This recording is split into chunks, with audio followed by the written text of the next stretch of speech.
One of the big things in our industry, for those in the ice industry, is ice merchandisers. They're very, very expensive. The return on investment sometimes is a year if you're lucky.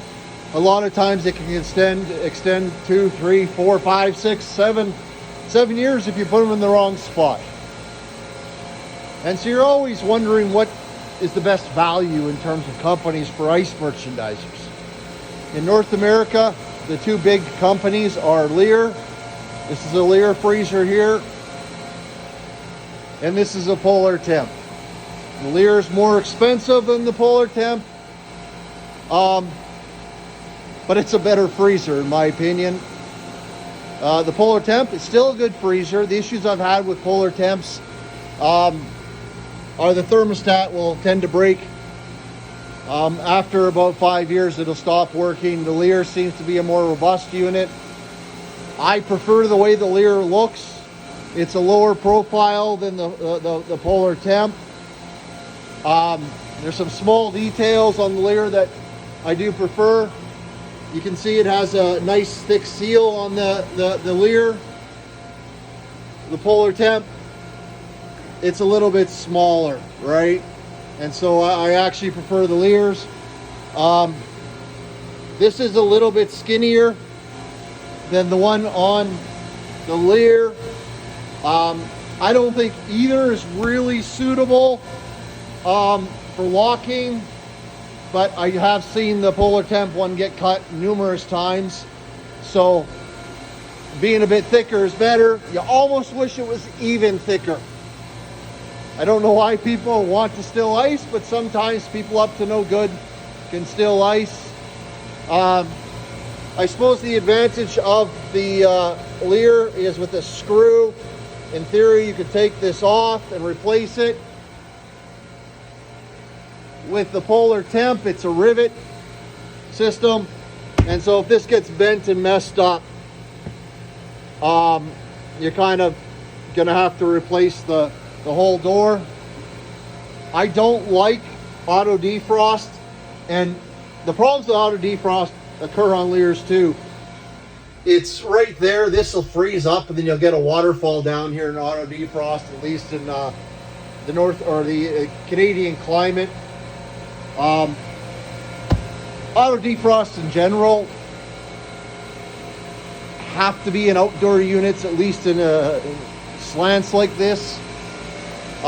It's kind of why I prefer a cold wall. If someone wants to put their freezer inside, you can with a cold wall, but you do have to defrost them every year.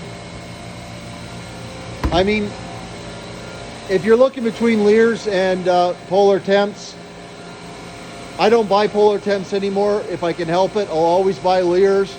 I just much prefer their freezers. I love the way they look. They're very robust. And in my opinion, the Leer is the best freezer on the market. Now let's look at this unit from China. The first thing is, apparently you have to ask them to remove this plastic stuff. And I pity the guy that, or woman, that has to remove it, because it can take you hours. We gave up. We did one side, said enough. The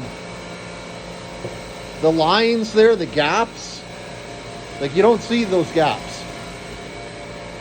It kind of reminds me of an old Hoosman freezer. I wonder if they got an old Hoosman freezer and copied it. You see right here, you're going to get water in here. You're going to get mold in here. I don't like the gaps at all. I think it doesn't look as nice as the Leer. People are trying to make a living. I don't want to disrespect it. The hinges, again, these are really old style hinges. They lift up. They lift up. Right? That's an old style. And so I question, this is to stop it from coming off. But what if I have to change the door? How do I do that with this and the rivets? I guess there's handles that I should be putting on here. I think I have them. There's no water guard here, so you could get water here.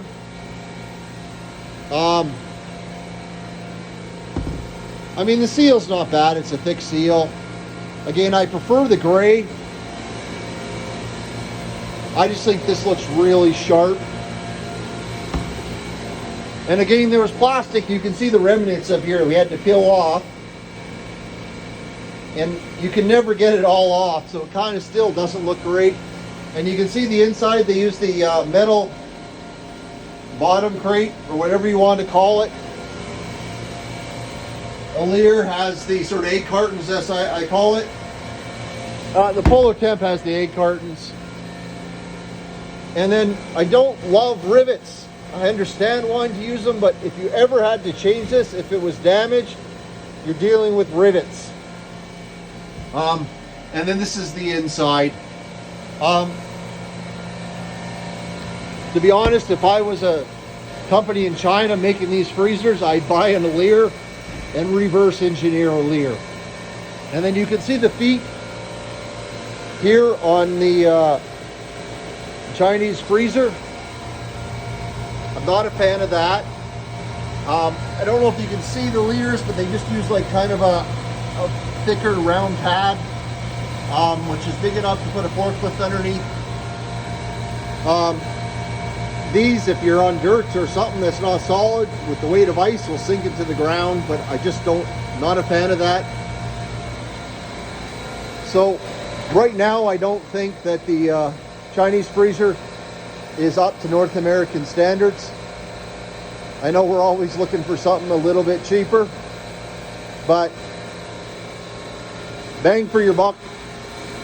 The Leer, both modern ICE and AIS systems, has a payment system where I believe you make 3 equal payments, and so you pay for quality. And if you're going to pay a lot of money for a merchandiser, buy a Leer.